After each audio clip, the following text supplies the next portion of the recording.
define the real marketing and pricing for your offering. Marketing in the sense of positioning. Don't offer everything to everyone. It sounds so cliche. Many of your listeners know that, but be specific. Know what do you offer for who, because people always want to work with experts, and also charge accordingly. If your price is too low, there can be two challenges. Either one challenge is that people don't take you seriously enough. It's just charging me very little money, so can it be really good? And the second aspect is also commitment, because very often when you work with people, you need their commitment to help them to become successful in what you do, right? Or in what you deliver. Of course, they will be more committed to what do you do if you charge an amount which is, let's say, painful enough that it needs to pay off for them. Then they are also committed to do their work to make it successful, to make the collaboration successful.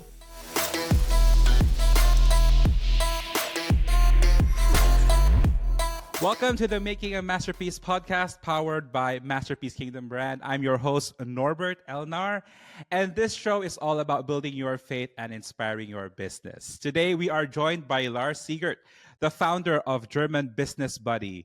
You know what? Lars is a very passionate person, and he's extra passionate about helping expats build their businesses in Germany. Oh, guys, if you only knew the struggles that entrepreneurs face in navigating unfamiliar regulations, understanding local markets, and overcoming the fears of failure, especially in the context of a new country. Oh, I can feel this. Lars, best person to talk about this, and we will talk about some practical strategies and how to transform these challenges into opportunities for growth and success. Welcome to Making a Masterpiece, Lars Siegert. Hello, how are you? Hi, Norbert. Yes, thank you for the invitation and having me. I'm very happy to be on your podcast. Wow, thank you, Lars. It's an honor for us to have you as well. Starting a business is one thing. And then I know a lot of our listeners now have been in this phase of self-doubt, skepticism. Do I really start this one? And we all go through that stage. But the special thing is starting a business in a different country is even a crazier idea. And I can imagine I, for myself, have experienced that. The voice in my head, my self-talk, and it's not even about anymore the business. It's about the process and the bureaucracy. How did you end up doing this? And what made you choose to help expats, especially those who have no clue in your context, the German system? How did you end up doing this kind of business? This is an excellent question, Norbert. Of course, there's a personal story behind it. When I was younger, when I studied, I always knew that at some point I want to start my own thing. Back then, when I was young, just to finish my high school, I decided to study business law because I knew if you want to do anything with business in Germany, knowing a little bit about business and knowing a little bit about law will be very useful. And after my studies, I was in management consulting, business development management, and also general management. And I also always knew that I want to start something, but I didn't know what. This was a big issue. And so I had lived my life in Berlin and other places of this world. And so I have quite a wide circle of international friends. And also I'm actually married to a Mexican. And back then she did her master's in Berlin. And she completed it and applied for full-time positions. Despite having a German master's degree and 2 great internships in Germany, it was not very successful. It was very silent, a lot of rejections. And I knew in her field, it has something to do with who you are as from somebody from abroad. And I encourage her. I know that the German hiring managers, they are hesitant to hire someone from abroad because Germans are quite risk averse. And of course, they are not sure whether they should hire from abroad for a permanent position. However, they have way less doubt if they hire someone on a project basis. That makes sense. Exactly. And so I told her, hey, why do you not go freelance? You can be a freelance consultant. Apply there for tenders, use your network, which you already built in Germany, to land actually project at those companies where you actually applied to. It worked out like that. So as a freelance consultant, she applied and it worked out. So this Wow. was the first big revelation of, oh, okay, it works. Yes, she can do this. And of course, she enjoyed all the benefits of being a freelance consultant. And over time, also some other friends, they approached me, asked questions about legal forms in Germany, how to set up a business. So I knew, okay, there's something to it. First of all, people put trust in me, in my knowledge about setting up a business in Germany. And also there's a real need, like that I can really help them to start a business. And that's why I decided that after a long journey of trying to figuring out a good idea for my own business, I figured that out, that this is going to be my mission as a German business buddy. Wow, that's so cool. Good business ideas was born out of a frustration, born out of just a single problem. I can totally get that. And it became your life's mission. It sort of like really led you into this space. Lars, before we continue diving into that, I just wanted to pick up this story of yours, because I know in my case, at least when I moved to Germany and tried to really find my feet and how to figure this thing out, because first of all, it's a different language. That's already overwhelming, right? And I think what was beautiful with you is that you understand both languages. So you're able to experience that. And to me, I relied so much on my faith. And I know it sounds a little bit, maybe because we're people of faith, we understand this. But for people who don't have this thinking, I literally relied so much on my faith in God and trying to tell him, like, Lord, help me figure out this whole thing. What should I do? And then it was at this time I actually met you. But you've said you've made this your life's mission. I just wanted to ask, how does that align in what you do? How does your faith really influence the kind of work that you do? The most important pillar for me is trusting God's plan. Just this deep sense of trust that he means it well with me. Yes, there will be tests. He will test me. I will go through challenges. But it's all part of his plan so that I grow actually, and then to serve his mission. And I think my mission is to use my gifts I have. I'm quite structured, analytical. I can speak German, of course, and I can speak English, to use all these skills to serve others, to serve people who are less privileged. And you're automatically less privileged if you didn't grow up in Germany and you want to achieve something here. You have bigger challenges. And so that's why I put my trust and faith into God's plan. Also that he gifted me to serve people. He also gifted me with a big heart for internationals. I don't know why. I just like people from all walks of life, from all parts of the world in Germany. I really like them. I always like to hang out with them, to get to know those kind of people a little bit more than local Germans. And why not using it, right? Why not following this passion somehow? Absolutely. And just like a backstory for our listeners, I actually met Lars in a expat event randomly. I went into this talk. There was a lawyer talking about the process of what expats need to do in order to register. It was not even about that. He was even just breaking down what is allowed or not, right? And he was like trying to define different business registration models. And I honestly, guys, I tell you, I was sitting in that presentation for 30 minutes and my head just exploded because there was so much information. The information overload was real. And I honestly felt a little bit more discouraged than I thought I would be encouraged. Like I was like, man, like I thought it would simplify the whole thing, but it made it more complicated. But then after that talk, I met Lars. He approached me and it was a very significant experience as well. It doesn't normally happen. I have been very long in Germany, and in the last 2 years, to me, it's rare when a German comes to you and talks to you out of nowhere, and just a German who's smiling and friendly and just talking to you. That's very rare here. When I met Lars, it was like a breath of fresh air, and then he told me what he did, and it was just like that. And we became friends, and we've been in this journey of trying to be involved in the system and getting my feet down it. So, Lars, I'm sharing that story just so that people will know that I'm really thankful for that. Do you want to add anything? Yeah, so it's because I just want to really confirm that you walked out of this room. It was a big workshop room, and I was just looking for some small talk and I saw you like, hey, how did you like it? And then you were like, oh man, I don't know where to start. You actually said my head is exploding. And then we really got to talk. It was already the end of this event and they had to kick us out. They already were disassembling the stands and everything. And we had to, we couldn't stop talking. And this is where our friendship started. Introducing Masterpiece Kingdom Brand's free brand assessment guide, Future-Proof Your Brand.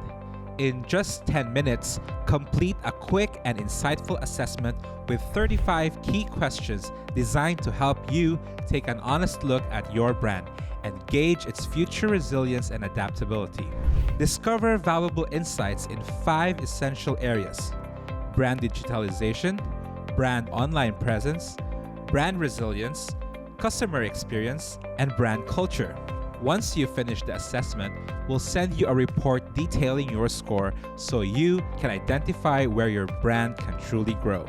The best part is, this assessment is completely free. Don't fear the future. Take the step to transform your insights into action. Take our free Future-Proof Your Brand assessment guide and join other kingdom-minded leaders who are already using it to elevate their brands. Visit masterpiecebrands.com/course/futureproof and start future-proofing your brand today. And that's true, guys. I think that was really a God appointment at that moment. And I'm so thankful because God really answered my prayer, but also Lars really lifted that cloud over my head of all these confusions. Many entrepreneurs feel the complexities of starting a business, especially in a new environment. Lars, in your experience, what are the common issues do you believe that people overlook that if addressed, it could save them tons of energy and resources in starting a business? I always like to say, you don't know what you don't know. This applies a lot, of course, to people who weren't born and raised here in Germany, because you even don't have the fantasy to think of all these different requirements which are maybe asked for you. So you don't know what to ask for if you want to Google it, or now you can use AI, of course, but you don't know what to ask for. And then you run into issues if you take the first step and then the next thing, and maybe you lose some really time and money and energy. So the first thing which is overlooked is to get a clear overview on actually the legal and administrative requirements in Germany. So what are the necessary steps? What is required for my type of business I want to set up? Germany is a highly regulated country. It's also very bureaucratic. Germany is not the place where the institutions will tell you what you need to do. They send you a letter once you miss something. And then they say, hey, maybe they're so nice and say, hey, you missed something, please do it by then. Or in worst case, they give you a fine right away. So this is really important to get a clear picture of what this country expects from you. The second is also more related to business in general. It's to find the remarketing and pricing for your offering. Like marketing, a sense of positioning. Don't offer everything to everyone. It sounds so cliche. Many of your listeners know that, but be specific. Know what do you offer for who, because people always want to work with experts.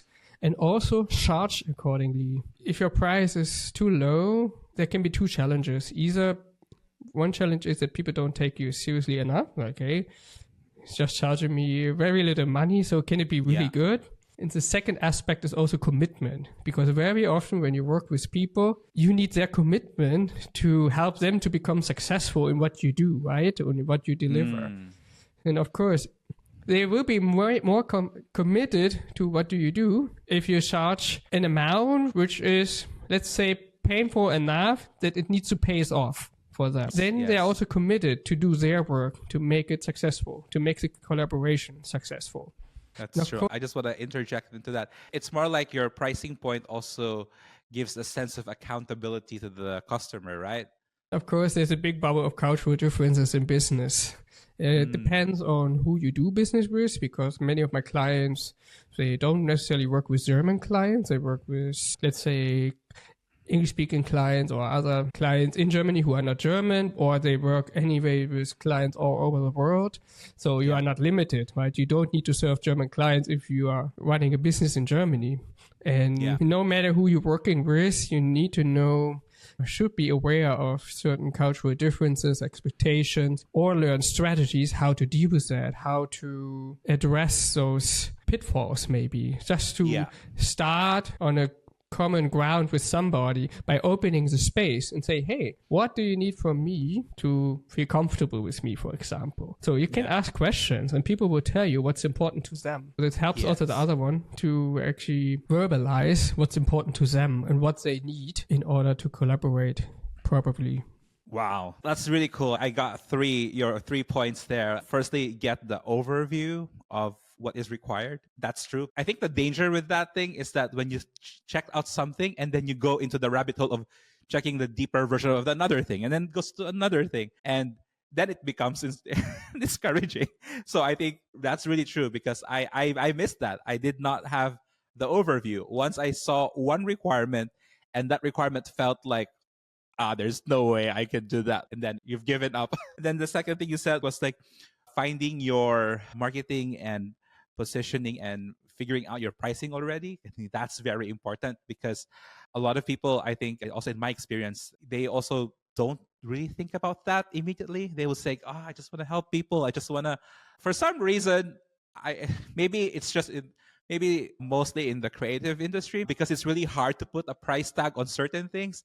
Then you say, it's fine, because I just want to help. I'll give this and this. But that's actually not the best practice. So I love that. I love that, what you said. And the last thing that you said was just really being aware of the cultural differences and the context, the things that you do. Wow. That's really powerful there. Oh, guys, press pause, go back to that early statement of Lars and just listen to that again, because that will really help you.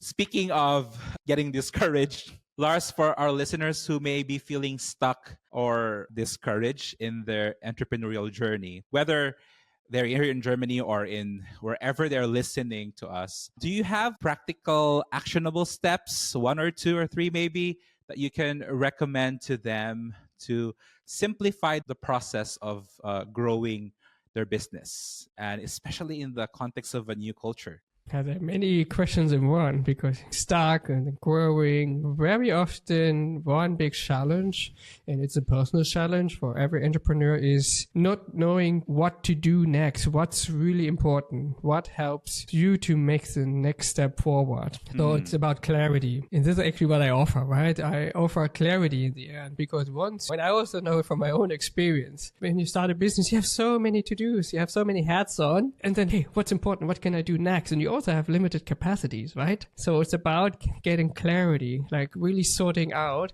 okay, what's the right order of things I should do, and what should I do, what shouldn't I do, and maybe what's nice to have if I have spare time, which is rarely the case. Whenever you feel stuck, also with your growth, get it clear for yourself in your head. Write it down. This is really important. It can be in a digital format, of course, or in a written format on paper. However, write it down, that you have clarity and that you can refer to that. Because once you are back on a task, you did something, you accomplished something, and now you ask yourself the question again, what's the next thing? And then you get distracted again. So it's great if you can refer to your notes and, this is what I wanted to do. And then you back on track. That's good. That's true. There's like a framework that you need to follow. I'm a nerd for frameworks. Like, I love frameworks that they just keep you in track. And when you get lost, there's something that you refer to. Thank you for that. I love it, because it's a very simple strategy of just really being mindful, taking notes, and discovering the next step. Lars, German business buddy, when I heard that name for the first time, I was really, that's spot on. That's perfect. It's light. It makes it very easy to understand, and it's not intimidating at all. And in your business, especially in your business, it feels like you get into a certain support group and a community. And of course, with your guidance, you really help a lot of business owners. Just in that support system, like building a support network is crucial to any entrepreneur. Can you share your thoughts on the importance of having community in somebody who's really journeying these challenges with you, and how does that support network contribute to the success of the business? You're special. As an entrepreneur, you're always special. Because if you look around, if you look at your circles of friends and families, you will see that only very little people do what you do in sense of going freelance or starting a business. You feel alone from time to time. Okay, I'm a weirdo. What I'm doing here? Why I'm not going just for a job and do this job as society, most likely the environment expects from me. And that's why, as you want to point out, it's really important to have a support network. So if you can, find like-minded people who either support what you are doing. This is already rare, but it's even more rare to find people who actually want to support you or even actually also go freelance. So try to find those people. And if you can, have an agreement in place where you say, hey, let's chat from time to time. Let's check in with each other about each other's plans, progress, and to move things forward, because it really helps a lot if you have an accountability partner. And also if you have a partner who maybe can help you and you can help that partner. And also people know other people. So if you share your challenges with somebody, this person maybe can point you towards somebody who can help you in this. And as a German business buddy, of course, I can also be an accountability partner. That's why I call myself buddy, because I'm the buddy who walks with you this path together by your side, and as your mentor, accountability partner, as your buddy. And I'm like a local travel guide, but just not for traveling in Germany, just for traveling the business journey in Germany. Absolutely. Absolutely. Wow. Thank you. Lars, thank you so much. That's really true. I love it because I can hear your heart from my own experience with how you even took me into that business journey, as what you've said. It was really such a big relief and gave me more courage, gave me more confidence that it's going to be fine. We're going to make it because we have a German business buddy. Wow. That's amazing. Lars, I know it's been a good conversation, and I know a lot of our listeners, especially those who are listening to us here in Germany, might want to know more about what you offer. And can you please tell us how we can get in touch with you? The best way is to check out my website. It's called germanbusinessbuddy.com. And if you want to get in touch with me, feel free to send an email at lars@germanbusinessbuddy.com or sign up to my newsletter. I read every response to my newsletter personally, so this is also a very easy way to get to know me better and also to get in touch with me. Yes. And of course, guys, follow Lars also on all his social media platforms. We will be putting it on the show notes. And Lars, thank you so much for joining us. Thank you for helping us overcome the business overwhelm and making it so easy and practical. And we're cheering you on, and we cannot wait to hear more about the success stories that's coming. Thank you very much, Norbert. It was great talking to you today. And that's it, Masterpiece Makers. Thank you for joining us. Remember that we are here to build your faith and inspire your business. This is your host, Norbert Elnar. Until the next episode of the Making a Masterpiece podcast. Bye.